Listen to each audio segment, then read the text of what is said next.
Coucou, comment ça va aujourd'hui? Prêt et prête à démarrer cette nouvelle semaine?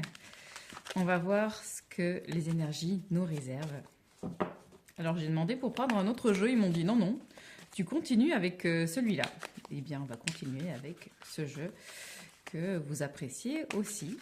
C'est plusieurs à me l'avoir demandé en message, en commentaire ou en message privé. J'hésite à le partager un jour, à vous montrer l'ensemble des cartes, parce qu'elles sont vraiment superbes. Je l'aime beaucoup. Alors, bon, voilà, on va commencer. Les cartes sont déjà retournées. Aujourd'hui, il n'y aura pas de cartes à choix. Peut-être que je proposerai un autre tirage avec des choix. Que nous réserve cette semaine?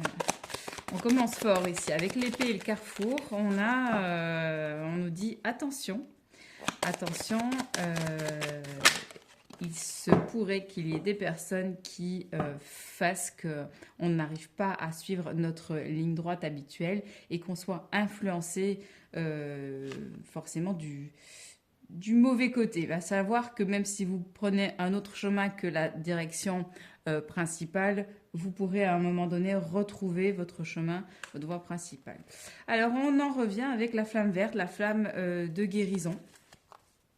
Donc peut-être qu'il y a encore des parts de nous à guérir pour éviter de se faire influencer par d'autres personnes. Ici, il y a de la méchanceté quand même. Hein. Je ne vais pas dire qu'on vous plante un couteau dans le dos, mais j'entends des gens qui parlent sur vous, peut-être sur moi aussi. Oula, j'ai une carte qui vient me sauter au visage.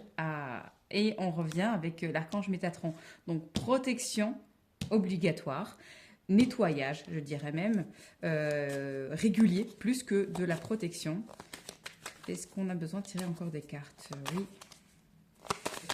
Alors, on me dit qu'il faut que je vous mette en garde. Alors là, il y a beaucoup de cartes qui sont sorties. On va avoir la Vierge Marie. Oui, bien sûr, rester dans l'amour inconditionnel. Je comprends que ce ne soit pas facile, surtout quand il y a des jalousies qui pointent le bout de leur nez. On va avoir la carte de l'intuition. On va avoir la carte de la maison et de la sagesse. Ah non, non, ça me dit dans le sens contraire. Ok.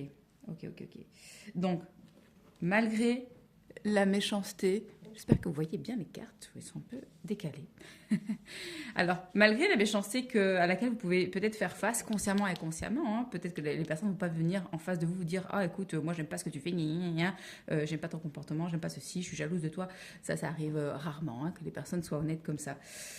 On vous demande de malgré tout rester dans l'amour inconditionnel envers ces personnes et vous dire, écoute, en fait, la personne est mal dans sa peau. Certes, je dois avoir conscience que je dois travailler sur moi aussi, mais si la personne s'amuse à critiquer tout le monde et qu'elle ne se regarde pas, se remet pas en question, c'est pas mon problème, c'est son problème.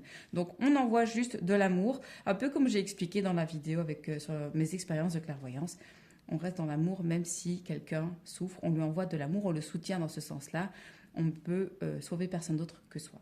Le carrefour, du coup, ces méchancetés, entre guillemets, peuvent vous faire dévier de votre chemin et on vous rappelle de faire confiance à votre intuition. Ok ? La sagesse, donc Dieu, il y a vraiment cette idée de garder la foi parce que vous êtes guidé, vous êtes protégé. Ça n'empêche qu'il y ait des petites embûches sur votre parcours. Pourquoi ? Parce que ça permet d'évoluer aussi. Il ne faut pas voir ça comme quelque chose de négatif. Comme je le répète souvent aussi, toutes les expériences sont des leçons, qu'elles soient bonnes ou mauvaises. On pense à libérer aussi ce qui peut attirer ce genre de personnes qui vous fait dévier de votre chemin principal. Et enfin, ancrage et protection sont de mise. Alors j'ai ancrage et protection, mais ici on me souffle à l'oreillette aussi de penser à faire des nettoyages de votre maison. En effet, ça peut être parasité. Si vous vous sentez mal à la maison alors que d'habitude vous vous sentez bien, il se peut qu'il y ait du monde chez vous, que ce soit une âme errante ou plusieurs.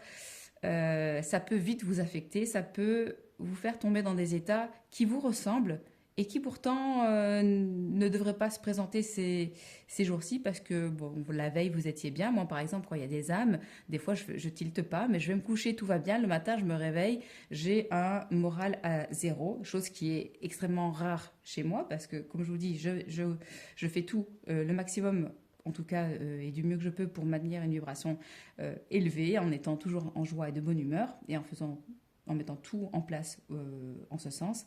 Ceci dit, parfois, il se peut que, vu que je ne vois pas quand il y a des âmes errantes, elles vont créer chez moi des émotions très basses. Donc, je vais me sentir très mal. Alors, parfois, je tilte pas du tout, tellement ça descend ma vibration, que je me dis, ok, qu'est-ce qui se passe, pourquoi je suis pas bien aujourd'hui? Et c'est seulement peut-être le soir ou après 24 heures et parfois même 48 heures que je me dis, ah oui, en fait, c'est pas moi ça, en fait. Il faut que je nettoie juste la maison et il faut que je fasse monter les âmes. Donc, voilà, attention aux fréquentations, gardez, faites confiance à votre intuition, nettoyez-vous, protégez-vous et vous serez tout frais, toute fraîche pour les prochaines semaines. Vous serez d'attaque. Ceci était quelque chose à mettre en place de façon régulière aussi. Hein. La protection, le nettoyage et voilà, tout. Voilà. Je vous embrasse très fort et on se retrouve très vite pour les podcasts que vous retrouvez sur Spotify, YouTube. Et on va aborder un autre thème que la clairvoyance cette semaine aussi. Je suis impatiente de vous retrouver. À bientôt. Bisous.